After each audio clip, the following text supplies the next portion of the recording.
College football season's come to a close. Good job. We made it through. Unfortunately, the SEC did not punch its ticket to the national championship. Don't worry. We'll get back there next year. We all know what's going to happen that way. But we do have the early win totals. Now, some of these win totals that I'm about to show you are on different websites. I want to give a shout out to Chris Marler for this graphic. We are also going to be using the FanDuel win totals going into 2025. So here we go. 10.5, Texas and Georgia. 9.5, Tennessee. 9, Ole Miss and Alabama. 8.5, LSU. 8, Texas A&M. Kind of at this point feels like a long-winding joke. 7, Oklahoma. 6.5, Florida and South Carolina, and 5.5 Auburn. So let's go through and rank for my money. What is the best order of who I think is absolutely going to hit the win total? Number one has got to be Auburn. Auburn is spending money like no one's business in the transfer portal. And I've been very cohesively critical of Auburn over the last few years. I know what the actual expectations are. I understand what is the goal whenever you're out on the plains. And I know that if you go 8-4, they're not going to sugarcoat it. It's not a good year. But Auburn's been trending in the right direction in terms of what they have in the portal and what they have in recruiting. Just landed Jackson Arnold, brought in Eric Singleton at wide receiver, revamped the offensive line. Last season, they were very aggressive in adding in offensive pieces in the portal. This season, my bad, recruiting trail. This season, very aggressive in adding defensive pieces. So everything is there for Hugh Freeze to go ahead and kind of turn that corner and put themselves on the pedestal of at least guaranteeing 7-5. You look at their schedule too, it's very manageable. The month of October is a little challenging. Games against Arkansas, games against Missouri, games against Georgia. That's kind of where you can say, well, if we struggle, that's fine. But if you start off the year with a win over Baylor, you get a win against Oklahoma, you close out the year with wins over Mercer and Kentucky and Vanderbilt, you're already at 5. You really can't tell me that with a new quarterback coming on in, not as many turnovers, still a very solid offensive personnel group. Even though you lost your star running back, you can't find a 6 win. Just one? I think it's a little bit crazy. Number 2 for me is South Carolina. Death taxes, doubting Shane Beamer every single offseason. Vegas, you think you would learn at some point, but clearly it's not in the cards for you. Because every single year since 2021, minus 2023, Shane Beamer has not only hit the over on the win total, he's hit it by double. So in 2021, with Zeb Nolan as a starting quarterback, they got to 6 wins. In 2022, they got to 8 wins. In 2024, they got to 9 wins. And every single year, you expect them to take that step back, and they never do. The transfer portal additions, very strong. The recruiting additions, very strong. Returning talent, Josiah Thompson, Lenora Sellers, what you bring back in Nick Harbor, Josh Stewart, not to mention Dylan Stewart, Jalen Kilgore on the outside. Everything is there for Shane Beamer's squad to once again punch its ticket to a 9-win season. So I'm always going to take South Carolina whenever they give me the under, especially when I know that 7 wins is absolutely within play. Next up, I'm going to go with LSU. LSU has been the biggest winner in the transfer portal period. Full mic drop. When you look at their odds, however, on FanDuel, which is a little bit different than what we see currently right now on the graphic, they're at 8.5. So it's a little bit more. Oh, wait, I guess they are actually the same. This is going to be a very talented group of playmakers coming back on offense. It's like you caught the wind of what was the roller coaster of emotions out in Baton Rouge last season. For my money, there was just too much inconsistency defensively with the passing, with the play calling from Joe Sloan, and ultimately it led to a 9-4 finish, which again, it's a bad year when you really break it on down compared to what the standards are down in Baton Rouge, but you get Garrett Nussmeier back. And whether or not you want to admit that Garrett Nussmeier had his faults, look at your quarterback room if he were to go to the NFL draft and Bryce Underwood still committed to Michigan. Do you feel like that's a team that's anywhere near 9 wins? Better get 10 wins. Dark horse make the college football playoff. Oh, and all the players that you added on in this offseason, guys like Barian Brown, guys like Nick Anderson, guys like Bauer Sharp, all to help out with the offense. Do you think that they're going to stick around for the long term? They actually are committed to the Tigers mentality.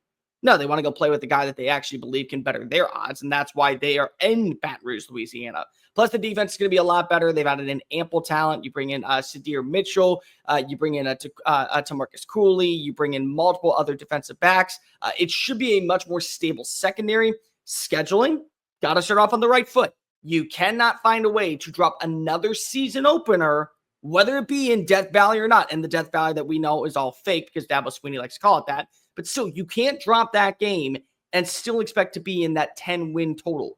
But I look at LSU and I say to myself, it's a veteran talent. You've done a good job of replacing what is lost in the portal. You've done a good job of elevating your wide receiver room. Your defense should be better year two underneath your defense coordinator, Blake Baker. You have back Harold Perkins. You have back Whit Weeks. You have better front seven players. You know what the system is, and you know what the expectations are.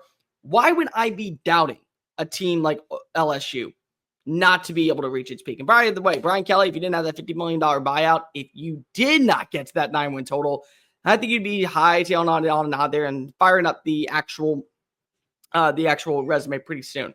Let's go with Georgia next up, 10.5 wins. It feels like a lot. I understand where you come from, but let's go ahead and say at the same time, Alabama is now coming to Athens this year. Alabama is going to be playing in Sanford Stadium. So we already know for that resume, that at least gives you, I think, a certain advantage, the way that Alabama had it last year in Bryant-Denny Stadium. On top of that, you have Texas coming to Athens next year. The other question is that, do you feel better about your wide receiver room? This was the team that won the SEC in 2024 and yet still led the country in drops. They didn't rank top 20 in any single metric. Offensively, defensively, they were outrushed by every single opponent this year besides two. That's how bad it was down in Athens, and yet here they are still punching their ticket to the college football playoff and guaranteeing themselves a spot in the quarterfinals with the first round bye. You have a good quarterback in Gunnar Stockton, and if he doesn't work out, you still have RP waiting in the wings. You like your running back system, especially with Nate Frazier coming back on in. You upgrade at wide receiver. I think Zachariah Branch and Noah Thomas, they're perfect yin and yangs. Things that work for one, work for the other. Things that struggle with one, absolutely won't struggle for the other. So you pair that together along with returning talents like Dylan Bell and Oscar Delp, plus I think a more stable offensive line, because if you're going to have to get better play in the trenches, it's very hard for me to doubt that they cannot get to 10 wins. Now, 10.5, that feels like a very big stretch. When you look at FanDuel's odds for them right now going into the season, they have them at 9.5 wins. So going off of FanDuel's odds, you're telling me that a 10-2 season is on the horizon? It's Kirby Smart. It's Glenn Schumann. It's this defense. They always find a way to get the job done. I'm not doubting them anytime soon, and let's be real, neither should you. SEC Unfiltered is proudly partnered with FanDuel. For the first whistle to the final drive, FanDuel takes the NFL playoffs to the next level. And right now, new customers can bet $5 and get $300 in bonus bets if you win. That's $300 in bonus bets if you win with your first $5 bet. The FanDuel app gives you everything you need, from live bets, same-game parlays, and so much more. Plus, when you win, you get paid instantly. What's not to love? Just visit FanDuel.com/SECU to join today and get started with $300 in bonus bets. That's FanDuel.com/SECU. Make this playoff season unforgettable with FanDuel, the official sportsbook partner of the NFL. Must be 21 and older or present in select states for Kansas in affiliation with Kansas Star Casino, or 18 and older and present in D.C. First online real money wager only. $5 deposit required. A bonus issued with non-withdrawable bonus bets which expire 7 days after the receipt. Restrictions apply. See terms at sportsbook.fanduel.com. Gambling problem? Call 1-800-GAMBLER or visit fanduel.com/RG. Call 1-888-789-7777 or visit ccpg.org/chat in Connecticut or visit mdgamblinghelp.org in Maryland. Hope is here. Visit gamblinghelplinema.org or call 800-327-5050 for 24/7 support in Massachusetts, or call 1-877-8-HOPE NY or text HOPE NY in New York. Okay, back to the show. Let's talk about Texas A&M. Here's the reason why I have Texas A&M in my rankings in my top 5. 8-4 is almost always expected, and the total is 8. So we look at Texas A&M. They brought in better wide receivers. Casey Concepcion comes on in. Mario Craver comes on in. You also added Micah Hudson, who, according to people that I've spoken to around the program, I understand there's a little bit of doubt. He is expected back at some point this year. So you have him back in the wings. That's another positive. You also still have a stable defense. Cassius Howell, if you remember the Bowling Green transfer, kind of took over games late in the year and proved to the world, hey, I know we're losing Shamar Stewart. Shamar Turner's gone. Nick Scorton was a 1-year rental. I'm not. I'm buying into the stock. So I feel pretty good about where the defensive line is. Not to mention you bring in Torian York. He was one of the better linebackers in college football last year. You still have an identity when it comes to your defensive secondary. I know the explosive plays were allowed left and right. I understand that there were too many big-time grabs by wide receivers. The USC game, Las Vegas Bowl, one that you just want to shield your eyes, kind of drink about a fifth of Jack, and then say, you know what? Never again am I coming near this place. Never again am I coming near that level. But it did upgrade. You brought in Julian Humphrey. It's another year with Bryce Anderson. You also have several young up-and-comers coming on in from the recruiting class this past year. Terry Bussey is going to play both ways potentially this season, and he was a phenomenal athlete coming out of high school. So who's to say he can't be CB1 by the end of the year? So I look at all that, and I look at Texas A&M, and I know 8-4 is usually the expectation. 8-4 is usually what we can expect from Texas A&M. And you're giving me 8 wins. So all I have to do is hit the 8. You can lose to Missouri and South Carolina and Texas and drop a game to Notre Dame. And you know what? You still went out. Well, you're 8-4. You did exactly what we expect you to do and what we've been saying for years. And for Mike Elko, 8-4 is certainly not the expectations down in College Station. But for the betting odds total, I don't understand why you would ever want to lean any other way. And last but certainly not least, I want to talk about Texas. Texas win total, according to FanDuel, not by this graphic, is at 9.5. I think a lot of people are doubting Texas, and they're trying to find reasons to say regression is on the horizon. I hate to break it to you, folks. No, it's not. Number 1 recruiting class just came on in. They landed 4 players that were number 1 at their respective positions, including the top wide receiver in the state. They also have 2 young up-and-comers like Jamie French waiting in the wings. You have Ryan Wingo getting another year in the system where he was pretty phenomenal when they utilized him, and DeAndre Moore back in. Spare me with the drops. When he was on point, especially in that Arizona State game, setting the tone early on in the quarterfinals, that's the version of number 0 that I want to see making plays. And the defense alone is still one of the best in college football. That's a testament to what PK and what Johnny Nansen have done for the last several years, because it's the development of talent. It's the identity that they have. Hey, you have to play a certain brand of football down on the 40 acres if you want to last, if you want to be a part of our system moving forward. And what did they do? Well, you have Mookie Taft back. You still have Anthony Hill. Trey Moore said, you know what? I think that the NFL can wait another year for me. I want to go ahead and play for PK one more time. Colin Simmons, guess what? He was phenomenal as a pass rushing specialist, played less than 50% of snaps per game, and he was top 10 in almost every single defensive metric. Yeah, he's going to have a bigger role next year. You bring in Travis Shaw from UNC. You also still have very good up-and-coming linebackers waiting in the wings. Malik Muhammad's going to have another big-time role in this secondary. So add all that together, yes, you were losing names, losing to Vernon Broughton, losing an Alfred Collins, losing multiple offensive pieces. Guys like Silas Bolden in special teams, guys like Matthew Golden, Isaiah Bond, no more Gunnar Helm. But you still have an identity and a persona. And best of all, you got Arch. And now there's no more wondering if Arch does this, that will be good. If Arch changes this type of mentality, this is what we could have seen. No, you'll have it all on display next year, ladies and gentlemen. Those who are saying, well, if Arch would have played a little bit in this game, we would have, okay, well, now he's QB1. So now you get to see what Arch really is. And it's year 3 in the system. There's very little left for AJ Milwee and for Steve Sarkisian to teach the number 16. I think he's going to be here for the long run. You know anything about the Manning family, they buy into people. They love programs. It's great to be a part of the SEC. It's great to be a part of what was going on in Hotty Toddy Land. It's great of what was going on at Rocky Top. But they buy into people. Steve Sarkisian is the person who sold the idea of turning out into one of the best college football quarterbacks to Arch Manning. And it's 3 years of knowing the system. And you're telling me at 9.5, they can lose 2 games and still find a way to punch their ticket to the college football playoff, maybe even Atlanta. Let's say they lose to Georgia and randomly Ohio State, and they run the table throughout the SEC, which they very well can, and I will be very shocked if they don't. You're going to tell me that you wouldn't take that and call it easy money? I don't know what you're saying. Texas is not going away, guys. Texas is only getting started down on the 40 acres. And by the way, the new norm of now with that SEC logo attached to their plate, attached to their chest, that's going to carry a little bit more water than you want to admit when it comes to the actual recruiting. They just finished number 1 in the country.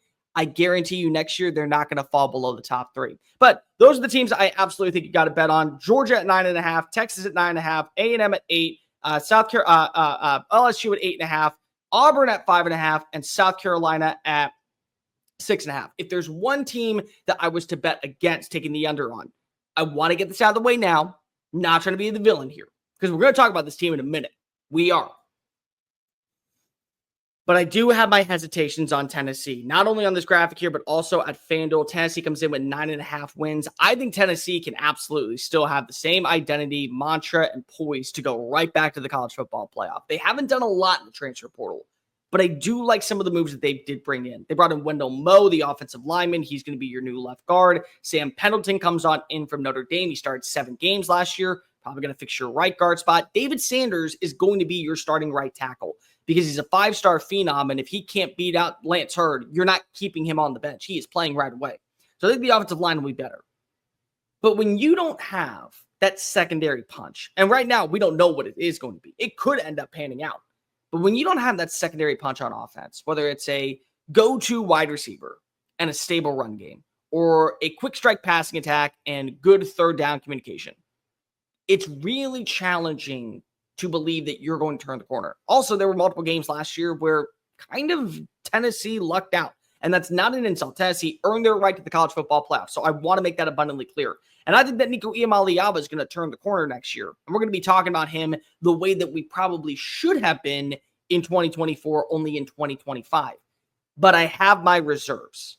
The defense is losing multiple talents, including James Pierce, including Keelan Peely, including multiple defensive backs. They are losing several offensive linemen.